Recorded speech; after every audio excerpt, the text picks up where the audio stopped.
Episode 34 is on deck. Welcome to the TFW podcast. That's Freakin Wrestling. Matt here, Rhodesia here, Eshaun here, the triple threat, the best kept secret in wrestling podcast, back live in your ear holes, on your TV if you're watching on YouTube. I'm going to get the plugs out first. Usually I do the plugs at the end of the podcast. Nope, we getting them bad boys out right now before we get started. YouTube, full episodes, usually hit on Saturday or Sunday. That's Freakin Wrestling. Check us out there. Check us out on Twitter if you have not already. That's FNW. And read something earlier today that talks about the best way to get an organic fan base is word of mouth. If you guys are listening, tell your folks about it. Tell your friends about it. Tell your family members about it. Let them know about That's Freakin Wrestling. Eshaun, Rhodesia, how you guys doing today? I am doing so wonderful. Ready to talk some wrestling. You know what, guys? I can't believe it's 2023 and we're still talking about COVID. Because I'm pretty sure I have it right now. And I don't love it. But hey, I'm here with friends. We're talking about wrestling. And so that's going to get me through the weekend. Eshaun had a fantastic wedding anniversary weekend. You guys heard the podcast last week. You got it in. Come back to COVID, right? Got it all the way in. Jeez, old piece. Well, I hope you guys are feeling all good. COVID is a nasty thing. We know that. I'll tell you something else that's nasty is the results of our poll that I put up a couple days ago surrounding the draft results. You guys heard it. We did a live draft last week on the podcast. And looking at these results, looks like the fans were on my side. 60% who had the best draft came to myself. Rhodesia, you were at 20%. Eshaun, you were at 20%. So the good thing was there was no full loser. It was just like second place. You guys are tied for second place, but I more than doubled your guys' score or your draft. So thank you guys for having some fun with me last week, giving me all the good people, even though I picked third. Not first, not second, but third last week. And look at those results. Do you guys have anything to say for your rosters that you guys picked? No, I don't want to piss off the fans, but nope, I ain't going to do it. You try to bait me right there. But how dare y'all go against my lineup? I had the best lineup that was up there just from the tribal chief alone. I had the bloodline. Not even close. No, that's all the way in. I had Asuka. I had Rhea Ripley. Come on now. Okay. Whatever. Mm-hmm. I'm over it. I had Bianca Belair. I had Seth Rollins. You did. I had Bailey. I had LA Knight. I had Becky. Oh, come on. Y'all was just some straight up hate. Y'all was just some straight up hate. Y'all got to do better, that's people. All it is. All that hating. Looks what happened the first time something doesn't go y'all way. Y'all turn heel on everybody. Well, I love all you guys. Even the people who didn't vote for me. Even the people that had horrible taste in rosters. So you just went heel too. Thank you guys for rocking. No, not really.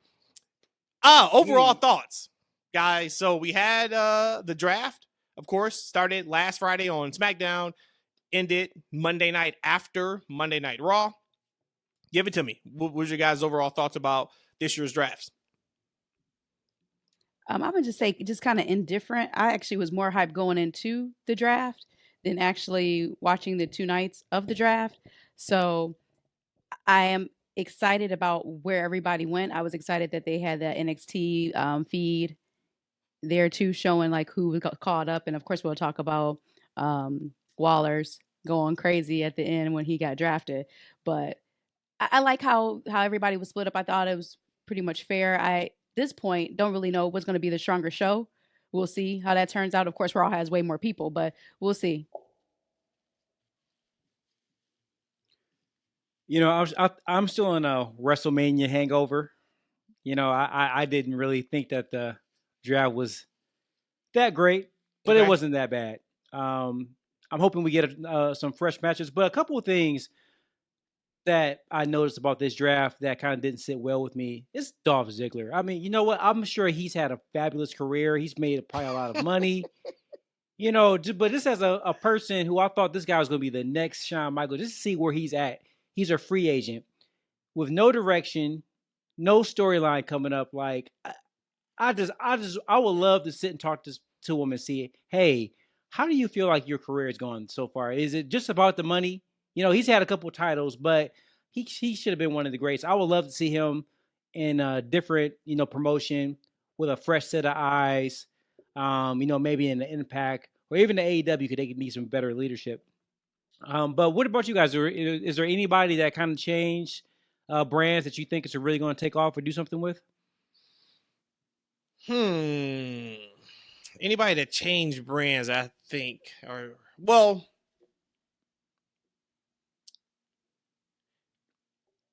yes and no. And I say that because when I looked at the rosters earlier today to make sure that I saw everybody. And when I thought about like what I was really excited to see on SmackDown, it is absolutely Bianca and Charlotte for sure. I didn't think we were going to get that until WrestleMania. Maybe we still don't, but I don't know how you hold that off for almost a year with them being on the same brand. And then on SmackDown or Raw, it was two that I saw. One was Cody and Gunther. I think that's going to be a fantastic feud match. The other, and they actually haven't wrestled since October 2020, is Seth and Drew. Now that Drew's on Raw. Wow. And I think that Drew is going to be a fantastic heel on Raw. When I was looking at these the rosters, I don't see how you have him as a face. Raw is like 90% face in that top category roster wise. Let me pull it up really quick. I was looking at it earlier, but to your point, E and Rhodesia, I thought it was cool. Like overall, I was okay. It was cool. I did think they did a nice job of moving pieces around for it to feel fresh, going forward. But you guys brought up the free agent piece. We'll talk about that in a second. I think that was a massive miss.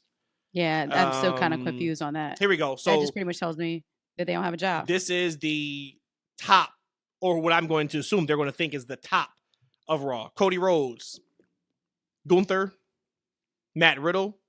So we got two faces so far. Drew McIntyre, as of right now, is a face. I don't think so. You have Miz. Then you go Shinsuke, who's a face. You go Seth Rollins, who's a face. You go KO, who's a face. You go Sami Zayn, who's a face.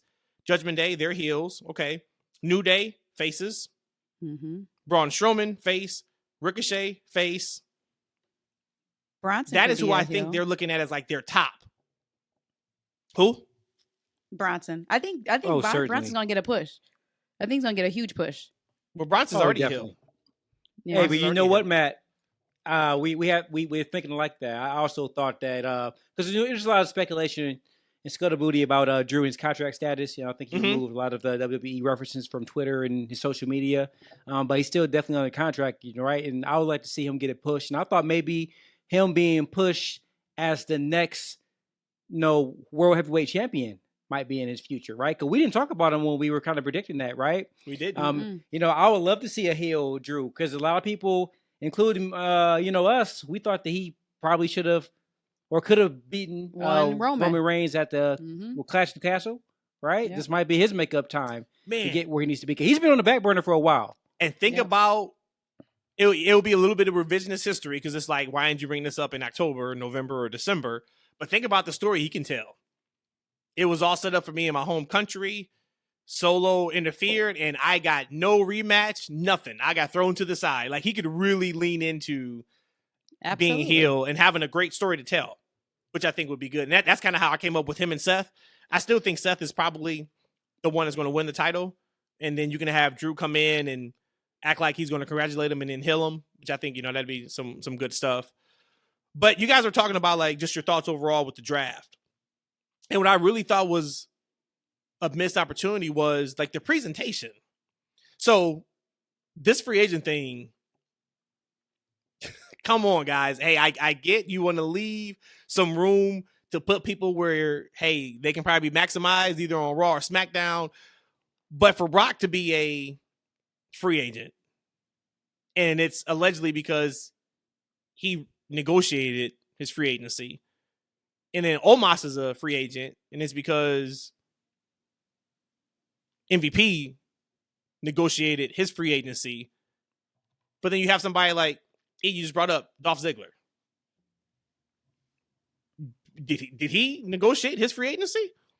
No. Or so no. like, so that's what's the storyline? Why wouldn't Paul Heyman negotiate Roman Reigns to be a free agent? What sense does that make that he's stuck, quote unquote, on SmackDown, but then there's free agents that can go wherever they want to? That didn't make sense.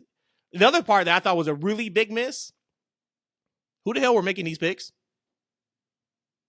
Like, there's only one person who was an authority figure on WWE TV. That's Adam Pearce.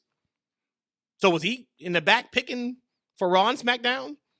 Was it supposed to be the USA Network and Fox picking? Like, who was it and why?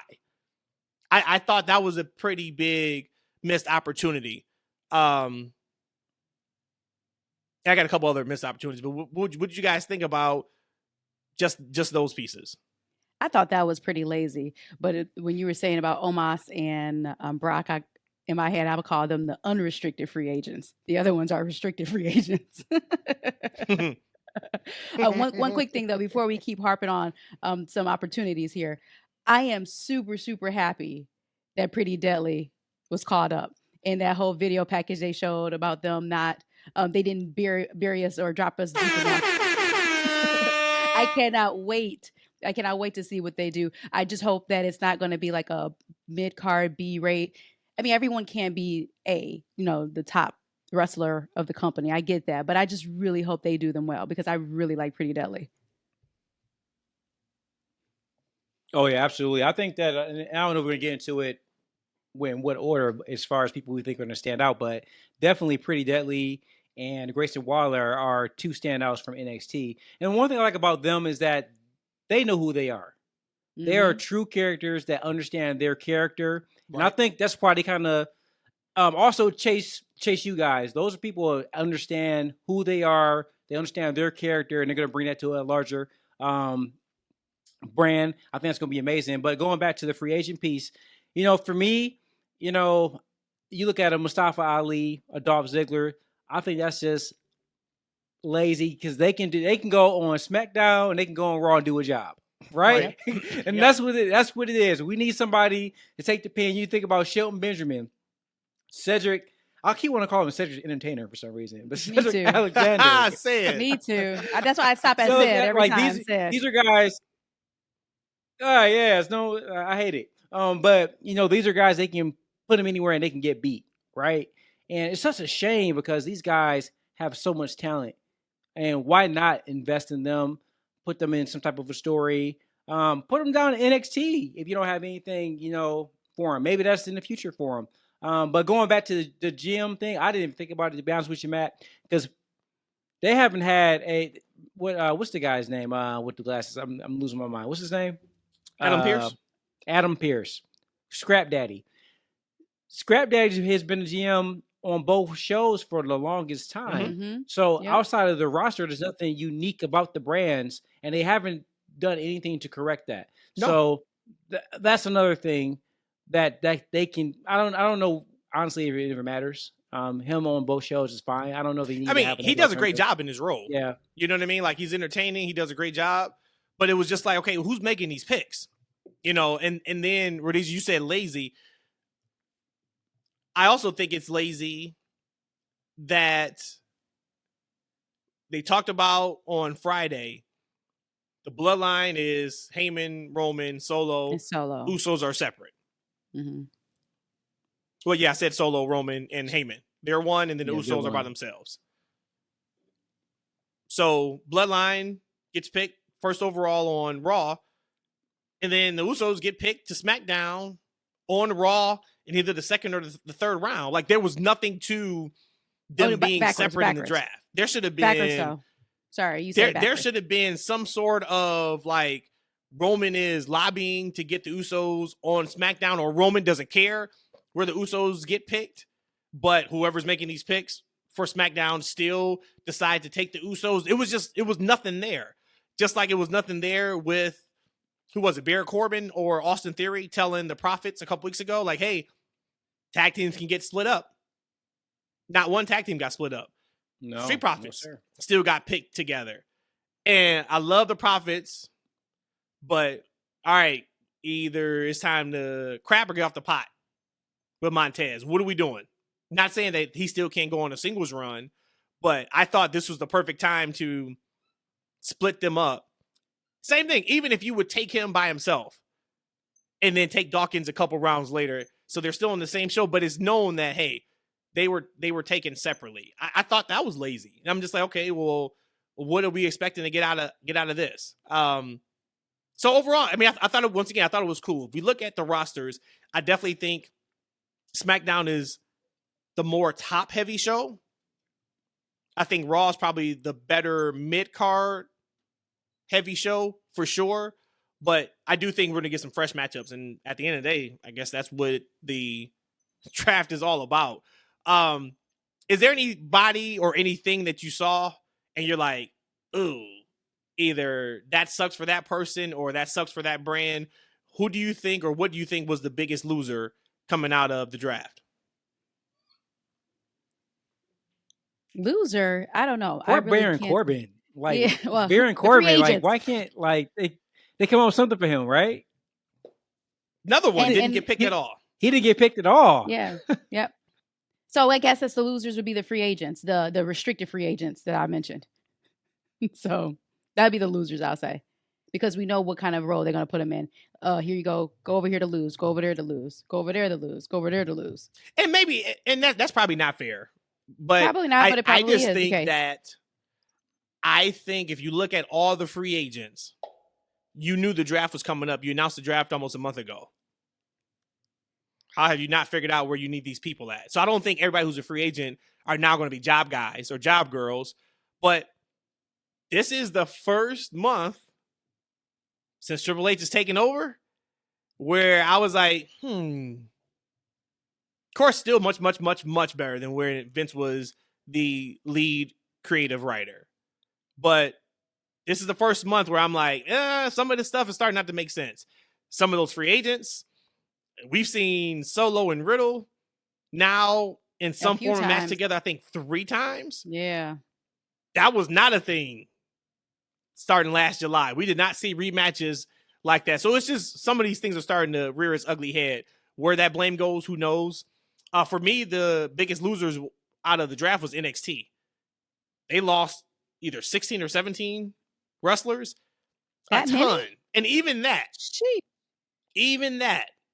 they lost their women's singles champ and they lost the women's tag champs. Like, could we not have told Shawn Michaels a couple weeks ago, like, hey, just so you know, we're probably going to pull these people up. But yeah, I mean, they lost a nice chunk. NXT is typically good with bringing people up. You talked about it a few weeks ago, though. You thought NXT was doing well because, hey, some of these people now have been seasoned on television for the last year and they're starting to get their legs up under them. 16 or 17 is a lot. So you would think they're going to now bring up that many bodies from the PC. We're kind of going to be back at, I'm not going to say square ones. You still got Melo. You still got Braun, which, hey, how did Braun not get called up? That was a shocker for me when it comes to surprises. So, I mean, they still have a nice nucleus of newer, but still kind of been around the ropes for a little bit talent. But I think we're getting ready to see a ton of green people on Tuesday nights, which once again, we know what it is. So it'd be fun to see that many new talents. But that was, for me, like, was kind of the biggest loser. Other one that I was not happy with, because I think this means that they're slotted to be a lower mid-card person. They should not be there, is Grayson Waller. He wasn't picked until after Monday Night Raw was over. And I just think with that presentation of being picked off of TV, in my eyes, that kind of just tells me where they see him.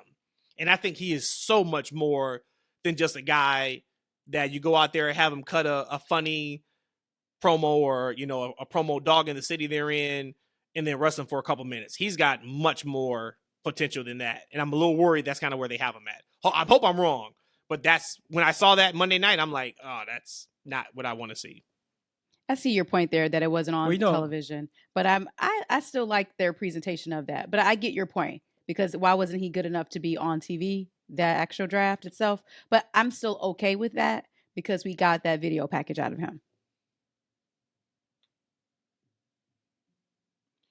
Yeah, I honestly didn't think it was that big of a deal. I mean, you know, if he wasn't ready or they didn't feel like he was ready, he wouldn't have got sent up, right? Because they've called up quite a few people and they could have set him back down there. But I think he's going to flourish. And as far as NXT, in my opinion, I feel like Eshaun did his job. He got guys ready for the big brands, right? And the fact that so many people went up there, that's a testament to what the work that he's did down there, right? Because most of this, everyone said this is all Eshaun, all his shine and his training and his production and storylines to get these guys ready for the next level. So I think he did his job, and that's what NXT was supposed to be for, right? It's supposed to get these guys ready for SmackDown and for Raw.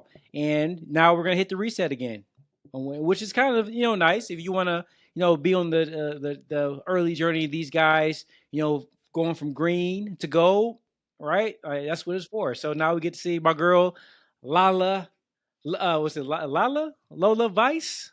Lola Vice. We get to see her come up, hopefully. So yeah, big things for NXT. What anything you guys are super excited to see now going forward on Raw or SmackDown with where the pieces now have fallen outside of the free agents? Well, I mentioned what I was excited about. It was pretty deadly. But a couple of things I wanted to mention that you two might bring up too. But when Ricochet got drafted and everybody was like, oh no, he's leaving his lady. And then she ended up moving over to Raw as well. So for me, the winners out of that would be she gets to still announce Gunther in the Imperium. So for me, I'm really hype about that. That's what I'm really looking forward to. Wow. That may be a low bar. I love me some Samantha. But if out of the draft, you were like, when I'm so much excited to see, it's just continue to hear what I've been hearing on Fridays. Oh, wonderful. Yikes. Yes. And she does it a lot of times sitting down and she feels it that hard. Could you imagine? Could you imagine if she was standing up in the ring and she actually like was saying and screaming on the top of her lungs? No, she actually sits there and hits it that hard from sitting down. That's hard. I can give you an example right now if you want. Numerous times. Mm-hmm. No, I can give an example right now. You can't. Eshaun, what you got? Please help, sir. Well, I've already mentioned earlier. I'm looking to see what Grayson does. Like I said, that guy is so entertaining, pretty deadly as well. And also Cameron Grimes. I know he's kind of been in the shadows on these brands for a few months now. That's a good one too. But now he's officially branded. I would love to see what he does. 'Cause he's a great wrestler. He has awesome personality. Oozes charisma. I love to see him finally get a fair shot on the main roster because we know he's capable of. If you ever watch NXT, so neither one of you looked at when the draft was going on, or when you looked later on and kind of saw the names and thought to yourself, like, "Man, I can't wait for Roman to wrestle this guy. I can't wait for Cody to wrestle this guy or whoever." Well. So here was the one that I saw on the internet on the Twitter. They were saying that there was some rumors around him and Karrion, him being Roman and Karrion doing a program later on. Now that would completely tickle my fancy. I would absolutely want to see that for sure.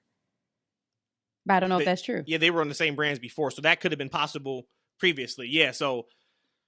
And for me, I was hoping that Karrion would go over to Raw. You know, to give a fresh brand, give him another reset, because it wasn't popping for him with SmackDown for some reason. Whatever the reason is, I'm not sure what it was. But as far as fresh matchups, I mean, I was looking at it like, man, who's he going to wrestle? I mean, you got, you know, is a possible feud with Bobby Lashley. I don't know if we've ever seen that. I can't come up for Roman, right? For Roman. Yeah. Then I thought about like a while ago, like, oh, I would love to see the Bloodline versus the Hurt Business. Man, it's there. You see, right? they doing the boys dirty. So I mean, I don't think they're gonna but get that. maybe not. If they're all free agents, right? Aren't they all besides Bobby? That's free a good agents? point. That's true. There you go. P could bring them all over. We could do that throughout the entire summer. That could Hey, be but an easy summer program. Real quick before we switch gears, were you guys surprised that Melo and Braun didn't get drafted? Shocked Braun about for Braun. sure was me. Braun Shocked was for me. Mhm. about Braun. Yep. And I wonder what the thought process is. Could just be, hey, we don't have a spot yet for you. We look at you as the next big thing. We don't want to waste you yet. I'm excited to see Braun with the new heel character. But that's the only thing that makes sense. Because we talked about it, like, he was long in the tooth. As a face, it's like, all right, it's time for you to go up. And for him to not get brought up, but then, they bring up Indy. I mean, just some of the people they brought up. And then I saw, what's the big black guy on NXT? Odyssey Jones. Like, what? They brought him up, but then some of the other people weren't brought up. I forgot Jinder got back up with his team. Yeah. Veer and Sangha. They're on what, Raw? Yeah, they're on Raw. Yep. But yeah, completely shocked about Braun. So sounds like overall we all kind of thought the draft was kind of just there for the most part. But it's not a bad thing, but it's just there. That is what it is. I do think, and we'll talk about, of course, Backlash toward the end of the pod. We'll give our previews and predictions for that. I do think, though, it is absolutely time for the next chapter with Roman and the Bloodline. It's time to get Roman back on TV and get this thing moving. They're starting to spin their wheels a little bit. We talked about how many times we've seen Solo and Riddle. Usos lost to KO and Sammy, which I'm fine with. They are now on separate brands. So they both are going in opposite, completely different directions, which is good. We've seen this feud, of course, for a long time, but it's time now to get this Bloodline thing moving along a little bit faster than what it has been since WrestleMania. So I'm also excited for that too. Hopefully starting next Friday, we'll see him back. What else in the world of WWE outside of anything related to Backlash did you guys want to talk about? That's about it. I know there was some internet stuff going on about the new lady who debuted on NXT. I guess that she's kind of like a high flyer to herself or some type of gymnast. I don't know her name, so my bad there for not knowing it. But it seemed like she got some energy around her, so I guess that's a good thing. Just talking about NXT, you brought seriously, her up. You wasn't ready. Yeah, nah, because now I gotta do the research to find her name. Yeah, her first name's Danny. Danny. Okay, there we go. But the cool thing is that when you were mentioning like you clean house, it's okay. Cleaning house is cool because we, like you said, we know what NXT is about. This is a developmental.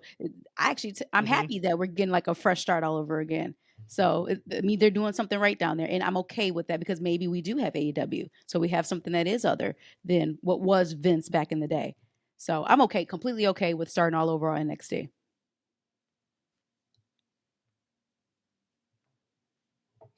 Who do you think we see first? Do we see Danny first, or do we see the other Olympian that signed years ago and he hasn't sniffed TV, but the time he walked around the backstage shaking hands, and I was like, man, that's not a good look for him first go around. Who do you think is Danny match first? Miss Danny. I don't know. You talking about the other guy? he's a big swole guy. He's like, who? You talking about the brother? The Olympian. Yeah, the Olympian. I was about to say Chad Gable. Jeez, oh, peace. That's the other Olympian. He came out at WrestleMania. Gable Stevens. Okay. Yep. Yeah. Yep. And remember, and then they had him months ago go around and shake hands. I think he was on Raw. And then Braun, I mean, it was not a good first look for him. But I said it on Twitter, and people were like, hey, give him time, it'll be okay. And then it looks like, I don't know if he's not grasping it or what, but he wasn't even drafted.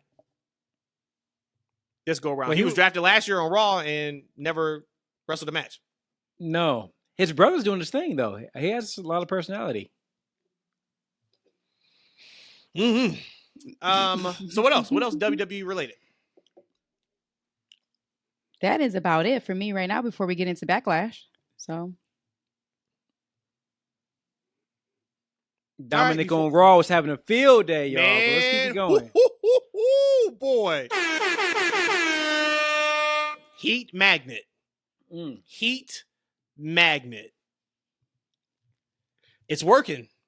And like for me, what's just so impressive is he's doing that and he's already lost the main match in his feud. He lost his dad already at WrestleMania. And typically when you have that match and it wasn't a blow off because they're still feuding, you'll see where, all right, they kind of lose a little bit of their luster. Not Dom. not especially Monday. That crowd was pretty quiet and he picked that mic up and he couldn't even talk. And I thought it was fantastic. Absolutely fantastic. You know, every time he starts the promo with something about mommy, I was like, it's like, you know, they start booing him. And like he has kind of a formula because he starts off every promo with something about Rhea, you know, and he always mentions something about his deadbeat dad. And like, so like and the way he says both of those things is so like heelish. So I love it. It's great. Great I forgot stuff. that was this week. I also, he before then we move on. He did go in hard. Yeah. They were going in hard that was on Monday. him. That was absolutely. Shout out to Carmella and Corey Graves. We got to shout that out. They are expecting a baby, so great for them. If you guys know, Carmella was pregnant last year and then had a miscarriage. So if you hadn't seen it, go check it out on Twitter. She released the video of telling Corey's kids that they're expecting, and it was just an awesome video. So shout them out. Hopefully everything goes great with their pregnancy. It's going to suck because we're not going to see Carmella in the ring. But the crazy thing is last time we saw her in the ring, she was pregnant by the math. So once again, shout out to them and hope everything goes very well with that. For sure. All right. So if we don't have anything more for WWE until we get to Backlash, let's talk Impact. It is actually on as we are recording this Thursday night. I have YouTube TV and I looked and I could have sworn Access TV was a part of that package. It is not. So looks like I would not be watching Impact on a weekly basis on television. Eshaun, hopefully you will, and you can tell us what your thoughts are about the product each and every week. But we were at, Rhodesia and I were at the weekend tapings last weekend here in Chicago. I'll throw it to you first, Rhodesia. Just overall thoughts, of course, from a perspective of, hey, you don't watch Impact. I'm not even sure if you've ever seen a full episode of Impact, like ever. So kind of give the thoughts of someone walking in cold to the product and, you know, tell us what you thought. And then, of course, just as a wrestling fan, what'd you think?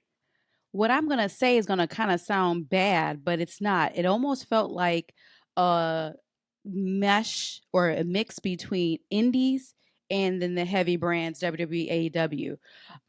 I know that they have a national televised deal and stuff like that, but it still felt very independent. Like, so for some people who like the independents, they probably think that's great. But it is different because it is a much smaller venue.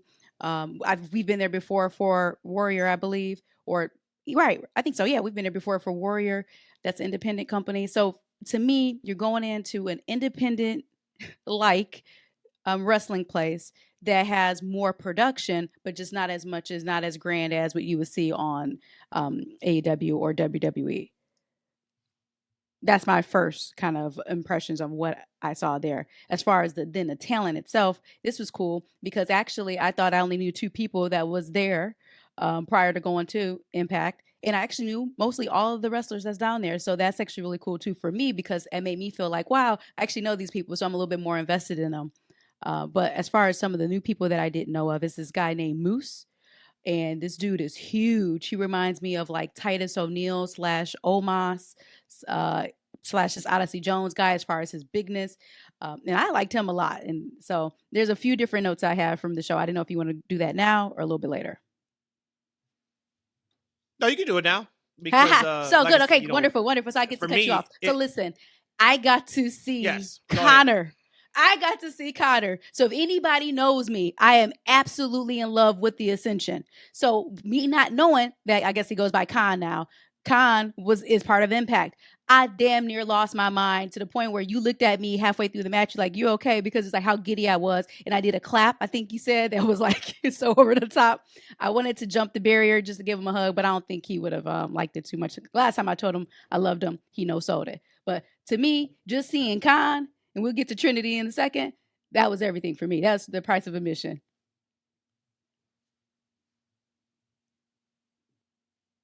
You finished or you done talking about Connor? We could keep talking. Real quick before you guys continue the Impact story. Real quick. I remember, my first WrestleMania there you go. at WrestleMania Access. This is what, 2015? Yep. Right? So first Access, if you guys have never been to WrestleMania, do yourself a favor, go to WrestleMania Access at least one time. It's awesome. Awesome experience. You get to see all the wrestlers there. But you go into these long lines, right, to see. I'm not sure who I was in the line to see. I think it might have been Naomi. I'm a huge Trinity fan. I have never met her. I'm looking to hopefully do that. Maybe I might be able to get a chance to meet her now. She's an Impact. It's a smaller promotion. But I never got a chance to meet her. So maybe it was her I was standing in line to meet. But I'm going to stand in line for about an hour. And the wrestlers only have a certain time they can actually be there signing. So at the end of the hour, or how long ever they were up there, Trinity leaves. And so I'm like, dang. So now I'm like the second person, like in the row, like to meet the next person up. I'm like, I hope it's anybody but the Ascension. Dude, I hope it's anybody, on. but that's what I said. This is quickly in my mind. I say, I hope it's anybody but the Ascension. And who bring their ass up there? The Ascension bring their old. Oh my God, they came up there. Look, and I'm trying to be a nice guy. I wasn't trying to be like I was like. I honestly thought about just leaving out of the line, but I'm like, damn, I'm already up here, like right. But I ain't gonna be disrespectful either. But I legit thought about just walking away from them and to get into the next line. That's how irritated that I was. That I waited an hour to sit there and see my least favorite tag team. That sucks ever. So bad. It was the energy you put out there. When you put out there, hey, I hope it's anybody but the Ascension. How about this? I'm ready to say that this. What you got. Hot take, cold take, in the middle take. I don't care what you want to say. Right now, the Ascension, Victor mainly, but Victor and Connor, the Ascension single-handedly made NXT. And I'm dropping the mic. Ooh. Hey, you know what I'm going to do right now? I want to put milestones about our show. Like just take milestone notes. That's been my first note. Is that was the worst take that I've ever heard Rhodesia make. That made the worst take. Okay. Yeah. So who was and it's not even close. Before NXT, no. Before NXT even got on TV, who was the one running it over there? Victor was. So let's not act like this and act like Victor was not the man. Before NXT got on TV, you weren't even watching NXT. But I was watching them at WWE so you Access can't say every single year I went. Ascension I watched 20 of their matches. You can say they were running Access. You can say they were running Access. Yeah, they would have a match once an hour at Access. You can say they were running Access, absolutely.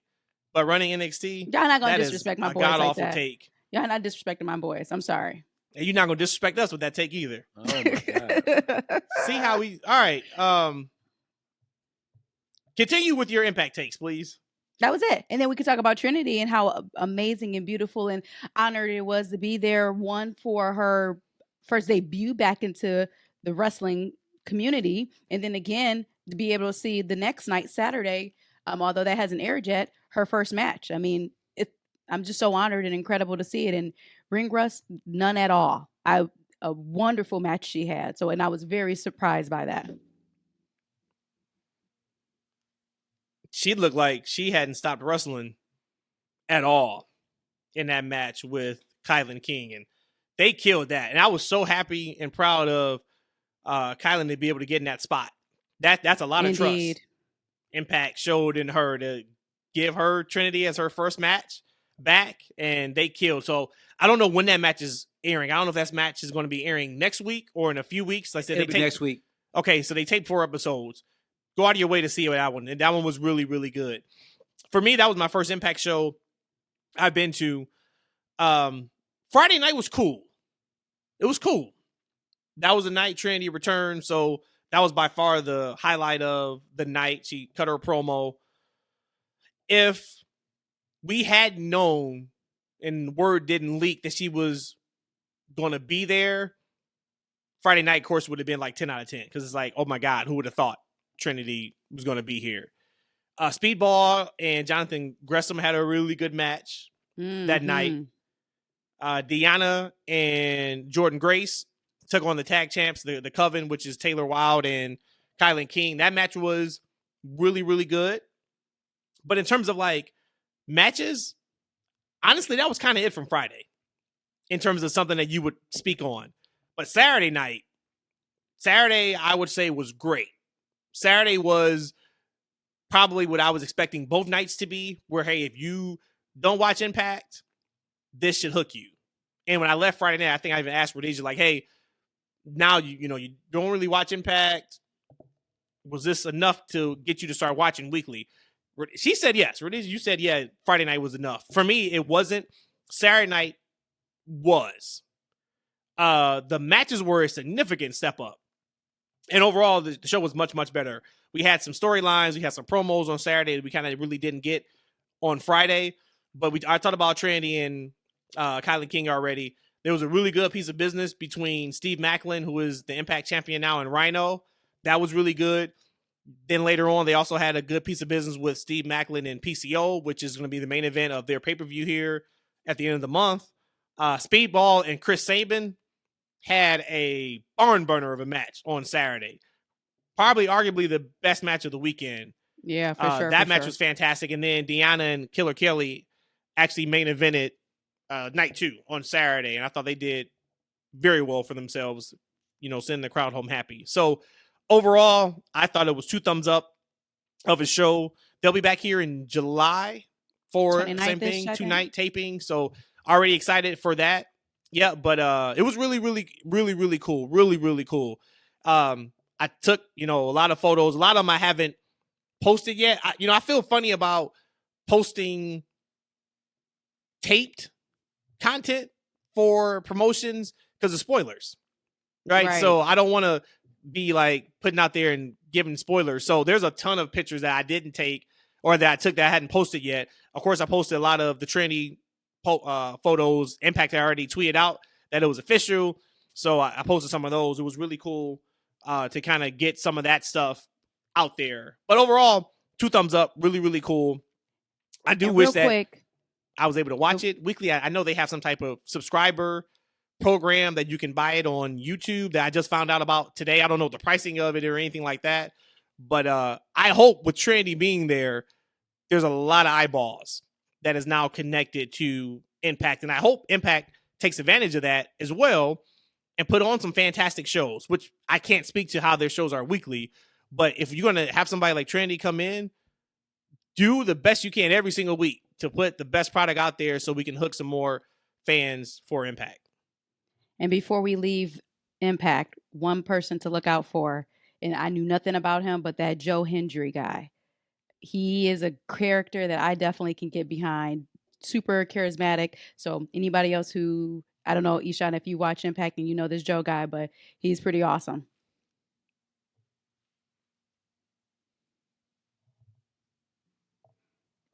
Yeah, I'm definitely going to over there. Yeah, I'm definitely going to watch tonight. Actually, I'm going to watch Impact, see what's going on because I've been a huge fan of Trinity for a long time. So.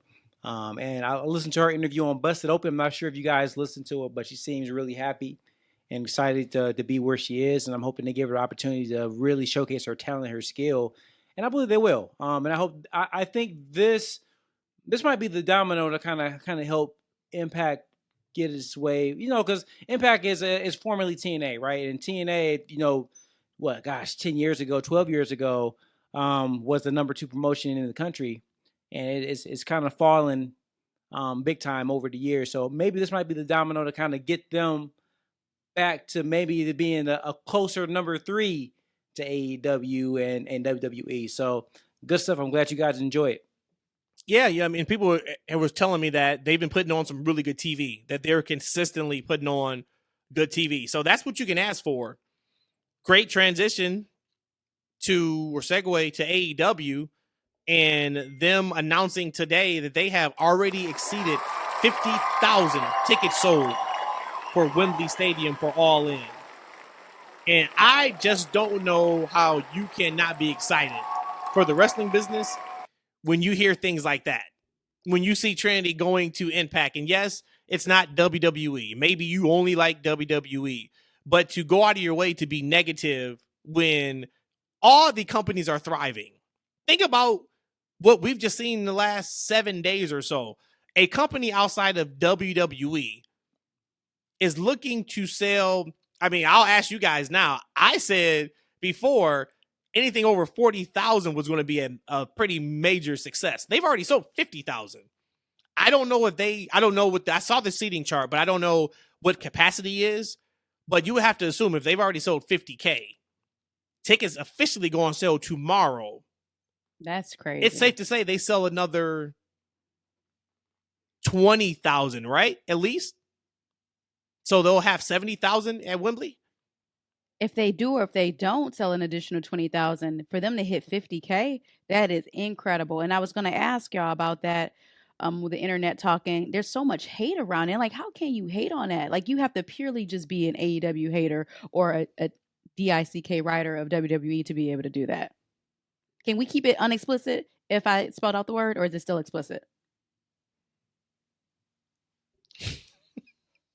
Well, listen, my 9-year-old knows how to spell it out. So if he were to hear, if he were to be able to, listen to this podcast, he definitely, ooh, Auntie Rhodey, she cursed, right? So yeah, it's explicit now. All right, that's funny.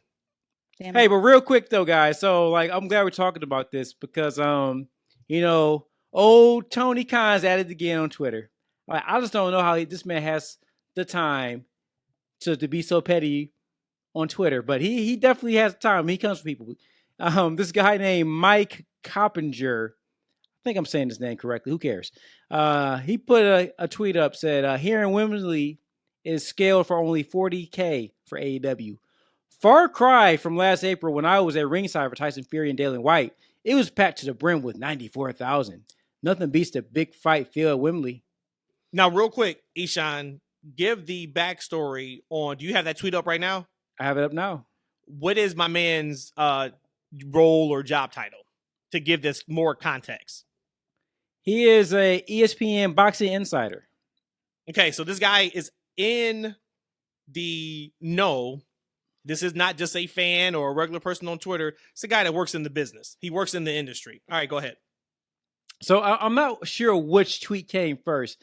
I would imagine this tweet came first because this sounds like it's more of an emotional reply. He goes, Tony Khan replies, lies, capped out, LIES. What a load of crap. Tell your agent Nick Khan to shove it up his ass. There it is. There it is. Let me go ahead and hit them shotguns for TK. Let me go ahead. Talk your stuff, Tony Khan. And I get it. Gosh. I understand. You have somebody who's in the business. Like, what was your point of saying that? One, it was a lie. It was wrong. At that point, they had already sold more tickets than what the guy said they're scaled for. So, like, that's already, like, fake news. And what's the point? Like, come on, man. So, typically, there's some things Tony will say on Twitter. I'm like, Tony, you probably don't have to say that. That one, man, get your stuff off, brother. Hey, but the Nick Khan shot was wild, right? But he did come back with another tweet. It says, since you carry the credentials of a credible reporter plus represent the worldwide leader, I'm just curious, who was your source for this? How can a reporter representing ESPN tweet something about a legit news story that's so blatantly wrong and easily verified as falsehood? So, Tony has, hey, look, I'm not sure how Tony has time to see all of this stuff online, with running football teams, running, 100 hours of wrestling now with AEW and ROH to be able to reply to Twitter and to these guys. Like, I've never heard of this dude. He might be a big name to somebody, not to me. I will kind of think, hey, I'm up top. I'm not going to step off to reply to something like this. But hey, he felt he needed to reply to this, and he went all at this guy. I think Tony Khan still classifies as a millennial, I believe. I think 82 is when it switched over. So there you go. That's how he found time to get online and be able to clap back. That is hilarious. So we have Wembley, and I was kind of just saying, like, in terms of us as wrestling fans, just need to be happy when all promotions thrive. We do not want a monopoly. No one wants a monopoly. I can promise you that. And there are so many people that are being paid by all these companies. And when they do well, the entire business does well. So I am ecstatic for AEW to do what they're doing out in Wembley. I am ecstatic for Impact to be able to get someone like Trinity, because all that's going to do is bring more eyeballs, frankly, bring more wrestlers to these promotions, because now you have more than just one game in town. So very, very happy about that. I also am happy that they announced this week that Dark and Dark Elevation is no more. And the reason why I say I'm happy, I'm not happy if we have some indie wrestlers that's not going to be able to get exposure anymore on YouTube and through the AEW channels.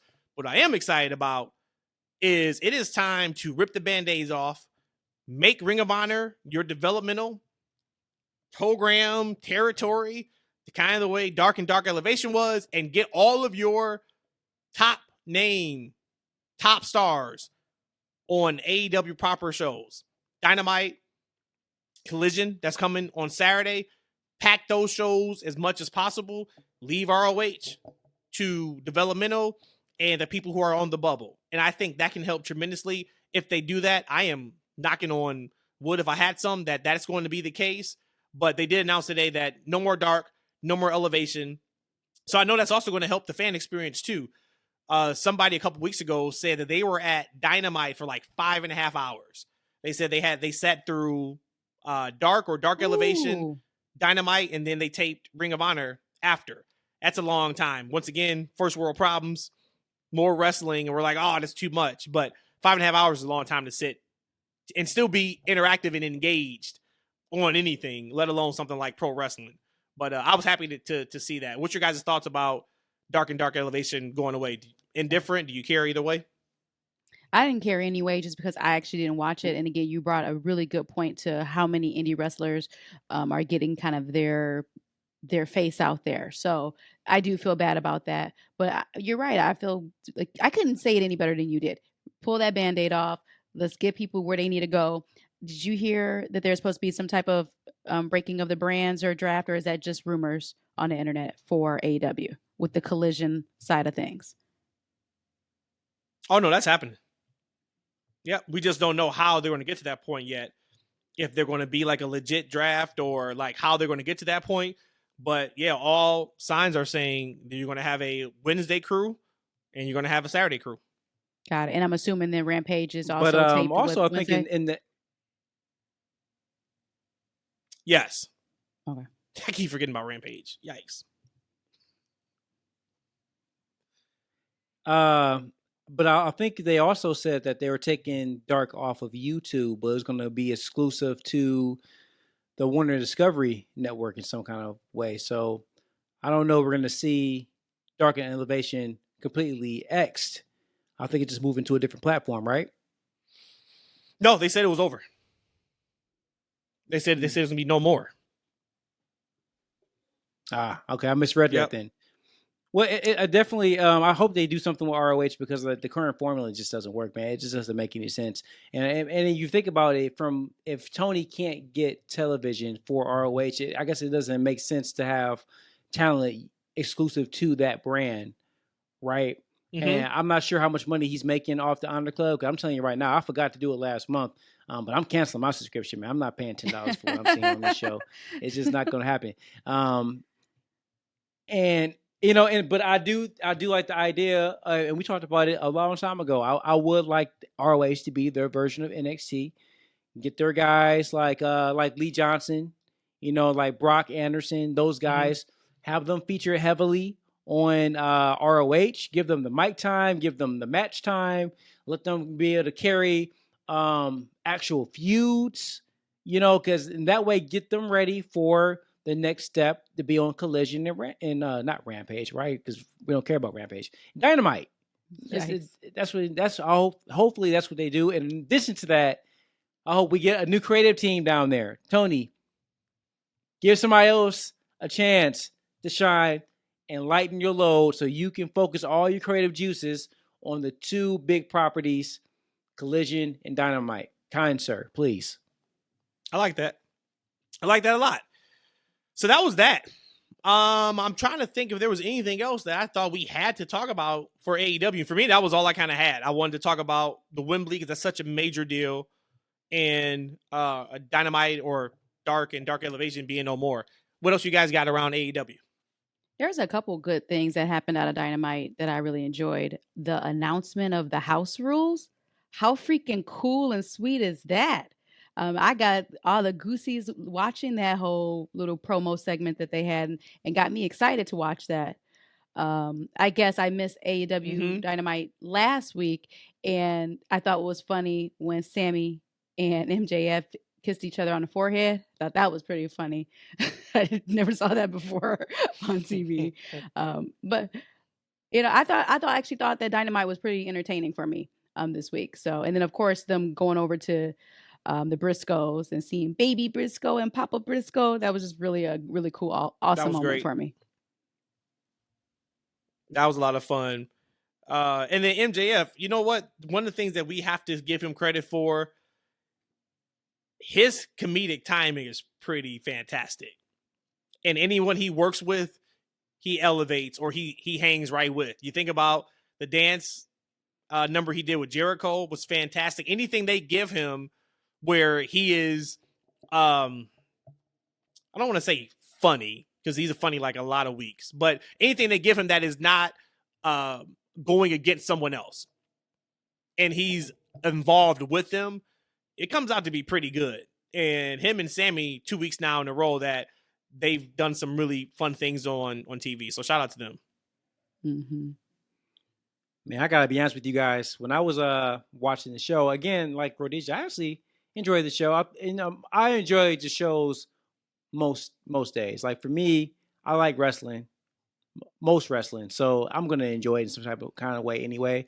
But I just watched the Acclaim. I remember how hot they were a couple months ago, and I just didn't feel like they were at that hot on Wednesday. I was close to tweeting out during the show. Woo! Man, they have fallen off a cliff in terms of just popularity. They're still popular.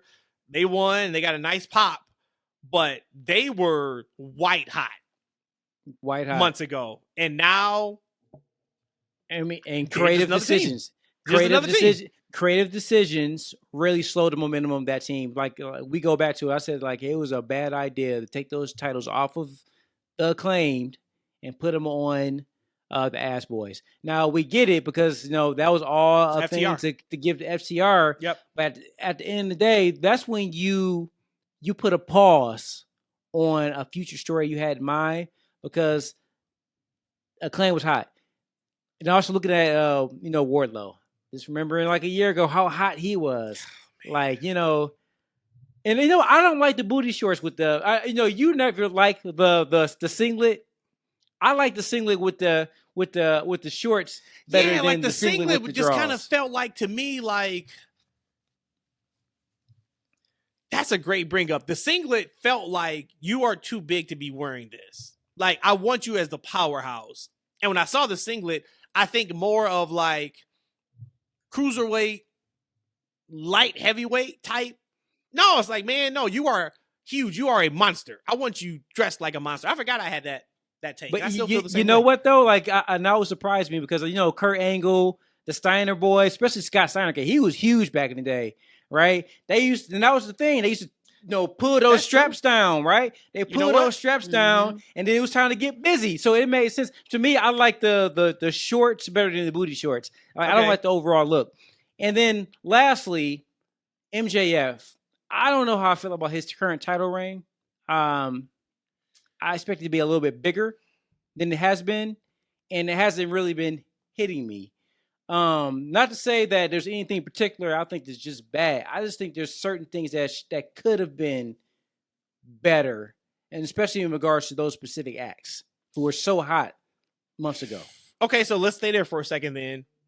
What could be better? Because I think I agree with you. But he doesn't wrestle weekly. We know that going in. That's part of the deal. We get it. Keep it special, et cetera, et cetera. He had a lukewarm program with Brian until the last couple of weeks, and that kind of took off. And then they had a match of the year candidate, Iron Man match. This pay-per-view cycle is all about the 4 pillars.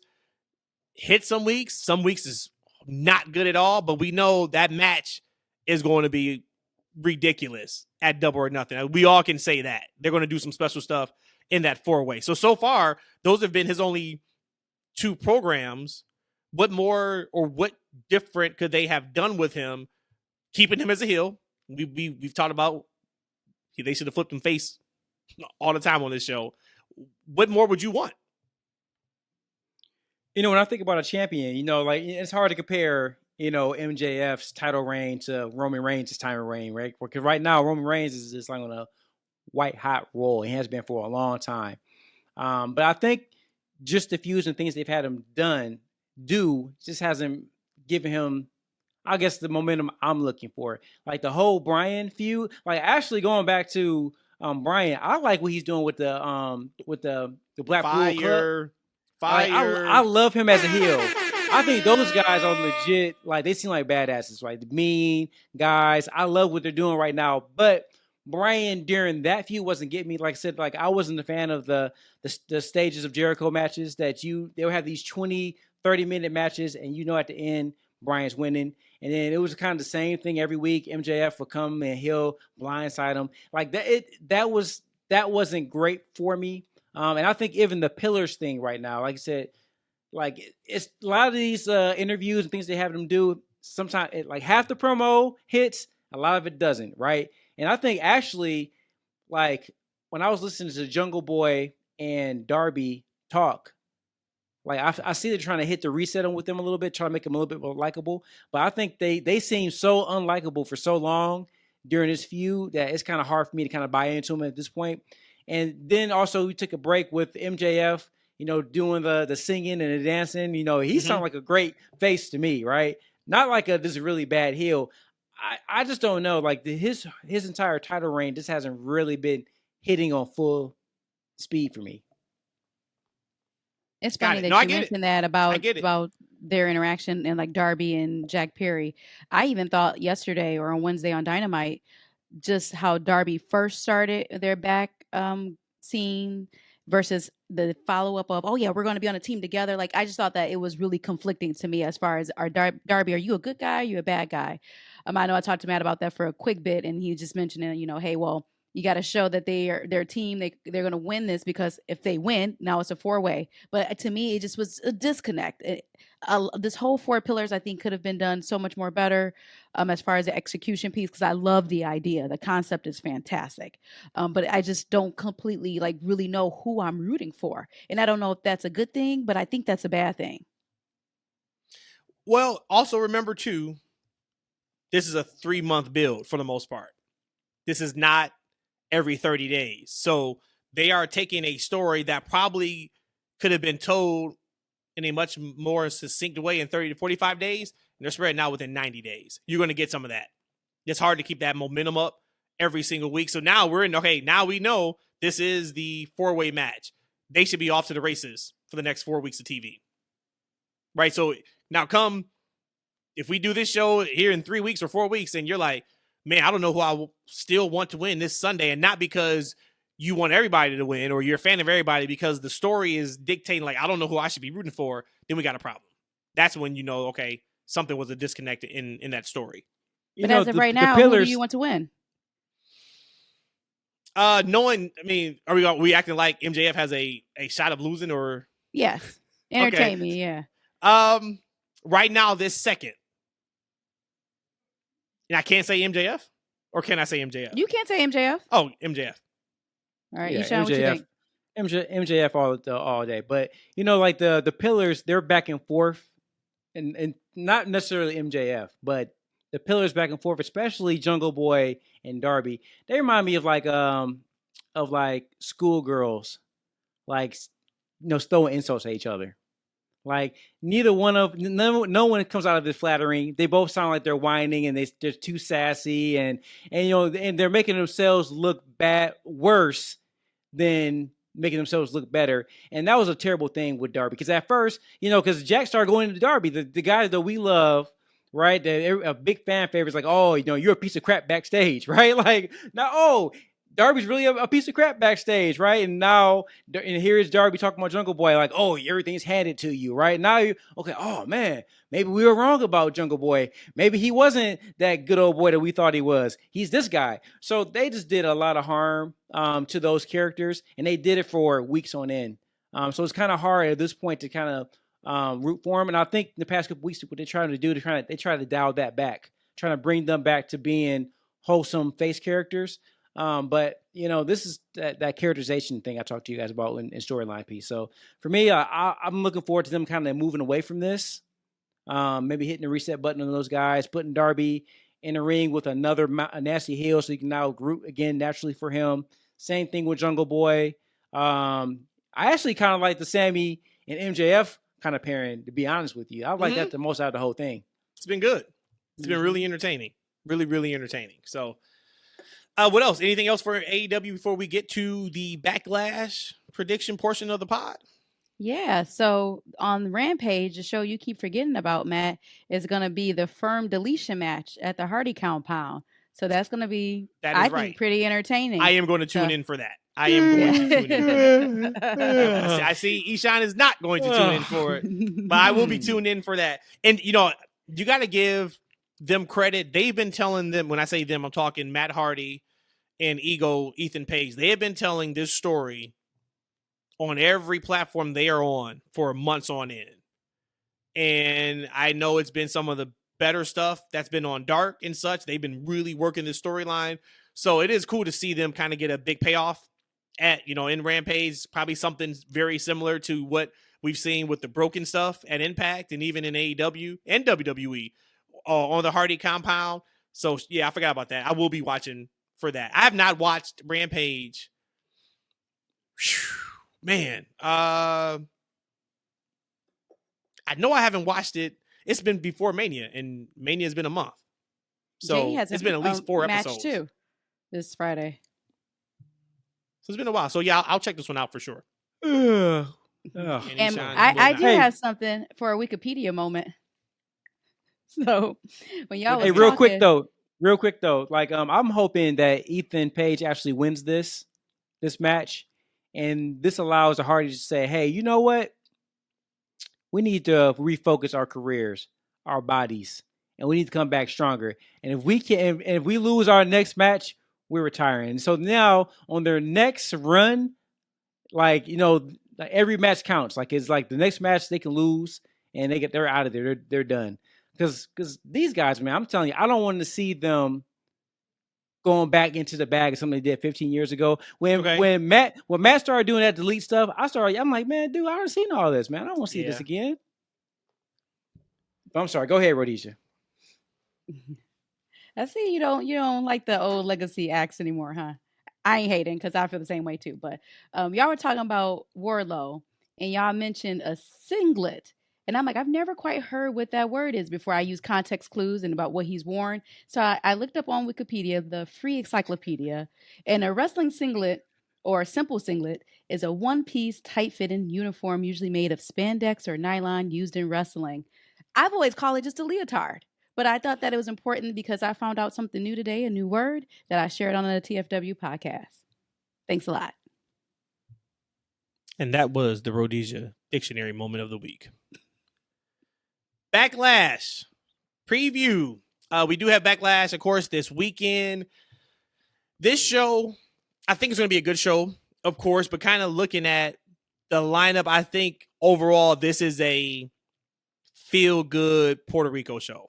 Yeah, exactly. And there's nothing wrong with it whatsoever. Yep. Nothing wrong with it. But I think this can be one of those shows that, hey, if you had to miss a pay-per-view, you're probably not going to miss much but good in-ring work. And if that fun. makes sense. Yep.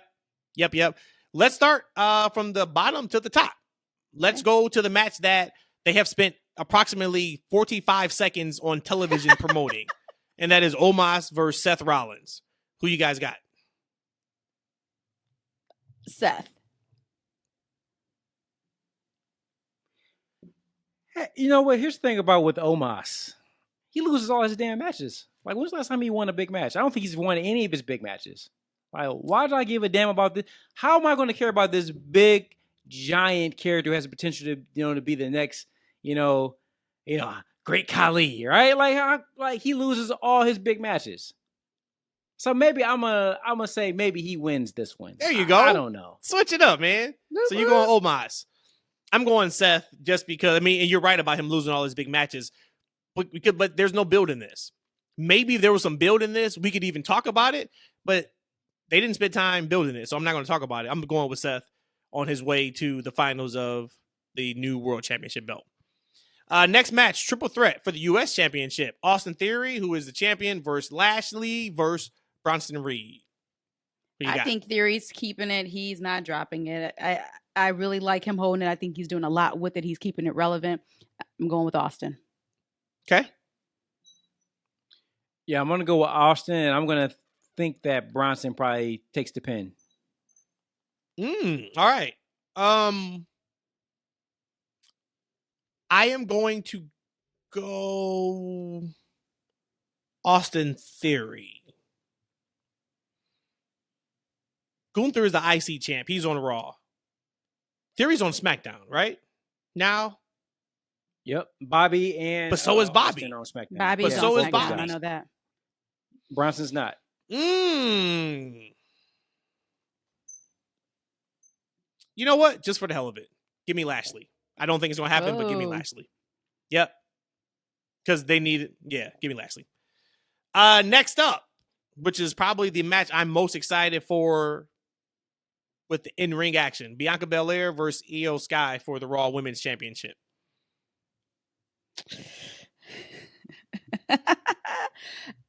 I'm only because, and this is not fair, I probably should have said this at the very beginning, because this is a fun show to me.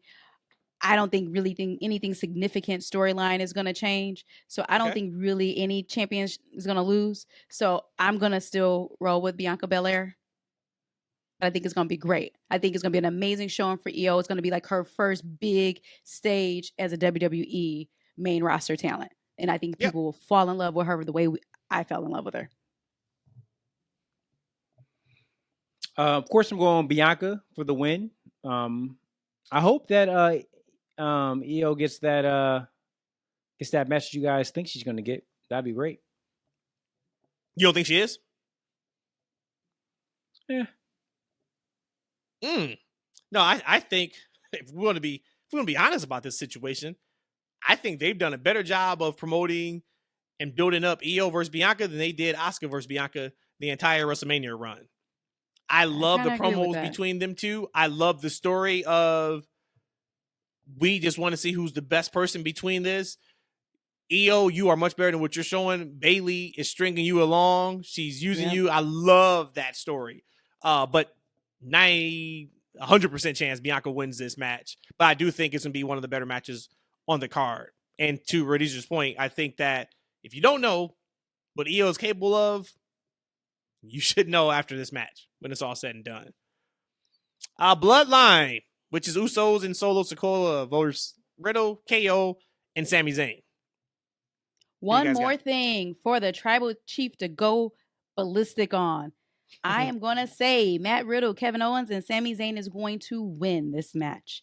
And there's going to be one more thing for Roman to be mad. Now, the solo part is getting me kind of like, maybe not. But no, the Bloodline's absolutely losing. This is that one more thing that pissed Roman off. I mean, to be honest with you, for some reason, I haven't been into this match. I'm not sure what it is. I think it's Riddle.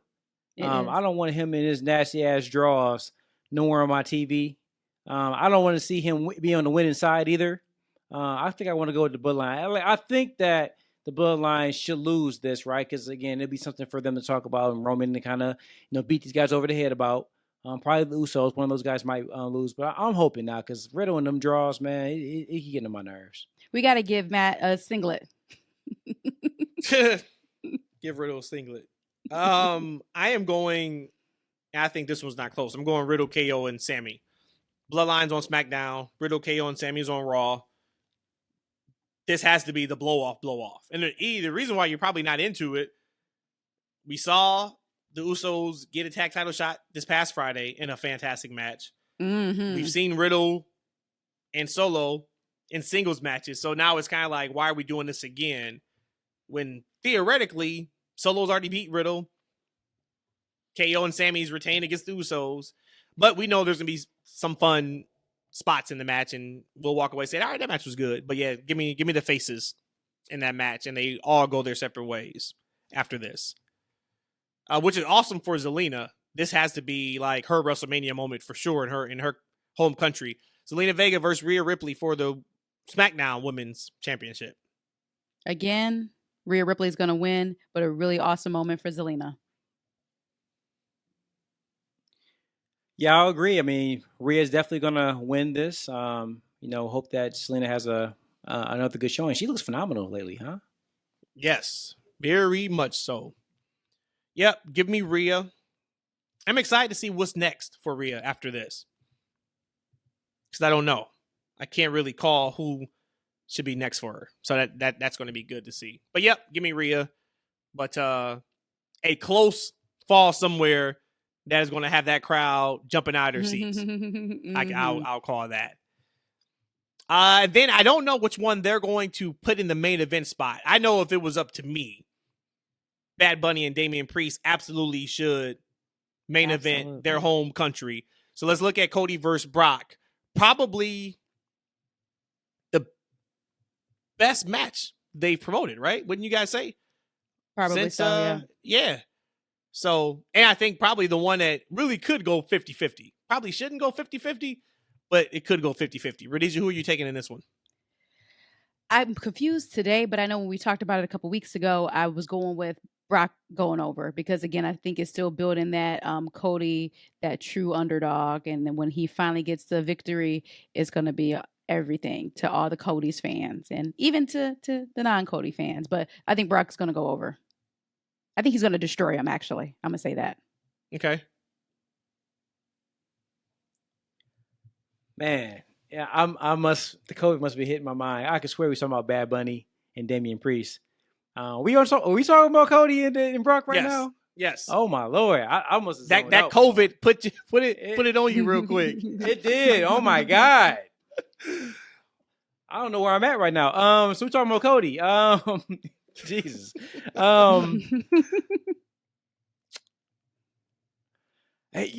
want to say Cody, right? But Mm-hmm. I don't think their feud's going to be over at the end of Backlash, right? Okay. I think they're going to continue in some type of way, and they're going to continue. And I wonder who should win, because I feel like, man, Cody can't take no more losses, right? But at the end of the day, he could pin Brock, and then Brock can get his heat back by whooping his ass again. So, actually, I had a story I thought about maybe a week ago. I'm like, how can Cody get out of not winning the championship, right? I'm not sure if they're doing a tournament or whatever they're going to do. What if Brock, came back for revenge and interfered and cost him the championship? That'd be a good way to get him out of the tournament where he couldn't, proceed to the next match. So I'm going to go with Cody winning. Okay. I'm taking Cody. I'm taking Cody. I think Brock's going to destroy him throughout the match. Of course, he's going to earn it, right? And oh man, I loved it. Loved it. Monday on Raw when he jumps Brock from behind, they got the pull apart, and Cody's screaming at Brock, "Make me earn it, Brock." Loved it. I loved that. Yeah. But I think Cody wins against Brock. Brock's the free agent, so we don't have to see him on either show anytime soon, so he can go away. And then but I'm picking Cody because he's not winning the world title. Ooh. So I don't think you have him lose back-to-back months. You don't have him lose in May and then have him lose in this, whatever it is. He already came out and said that he's going to throw his name in the hat, quote unquote, but his eye is still on the prize that Roman has around his, I think he said shoulder or waist. I forgot which one he said. So that tells us that is still his end game. Also kind of tells us he's probably not going to be the first ever new world champion. So give me Cody, because he's probably going to lose the tournament for the belt. And would it be great, and they can get away with doing it in Saudi because they're going to be popping for everything, is have the finals be Seth and Cody. I think that'll be awesome. Seth has not beat Cody yet. Cody's beat him 3 times in a row. That I think would be really, really cool. We'll see if they do that. Hey, the more I see that belt, the more I like it too. It's a beautiful looking belt. It is, man. Like I said, with the lights, in that one picture, it looked a little funky. But when the light hits it looked cheap. As Birdman, aka Beatrice, said, when the light hit the ice, it twinkle and glisten. Main event, Bad Bunny versus Damian Priest in a San Juan street fight. There is no way Bad Bunny is losing this match. That is all I'm going to say. There is no way. There's no way they're not main eventing this show, and there's no way that he's going to be losing that match. Bad Bunny. Yeah, I'm gonna go Bad Bunny as well. I wonder how because we only saw him wrestle once before, right? I think twice, right? Twice. Well, no. That was only in Rumble. He was like a Rumble spot, right? Yep, and then we saw him at Mania. Yep. So this will be his second match. Man, I'm wondering how well he's going to do. You know, because Logan Paul set the bar really, really high for a celebrity coming into the sport. I'm wondering how well he does in this match. You know, so it's definitely going to be interesting to see. They are putting so much stock and faith into him, which they should. I think Fightful reported, which I was accurate on. Man, we talked about this weeks ago, and I said I thought the main event in Puerto Rico was going to be Priest and Dom against Ray and Bad Bunny. That was the original plan, with, of course, Bad Bunny pinning Dom, but they switched it, and they feel like they have all the faith that him and Priest can have a great singles match. So I'm once again, same thing with Priest. Think about that, right? Which didn't get a spot on Mania in terms of a match, but you can't ask for much more. I don't know if I was in his spot and they said, hey, either we can put you in a match at Mania, or you can main or co-main a pay-per-view in your home country against Bad Bunny. Which one you going for? I wouldn't blink an eyelash. Yeah, I think I'd be like, man, give me that backlash. Let me get that backlash. Yep. For sure. So overall, yeah, I got Bad Bunny. But I think it'll be a good show. I think it could be missable from a big news show, though. But I think overall we're going to walk away and say, hey, that was still a good show. Yep. All right, guys, before we get to the TFW moment of the week, anything else you guys feel like is important to bring up or not important, but you still want to bring it up? I'm good. All right. So TFW moment of the week. I really glossed over it during the Impact part because it is my TFW moment of the week, but it is Trinity on every occasion, but I'll keep it succinct. From her debuting in Impact to her damn near taking my hand off when she came out. I listened to her on the Busted Open show. She talked about she had a lot of, nerves all day and anxiety, but as soon as that music hit, she felt good.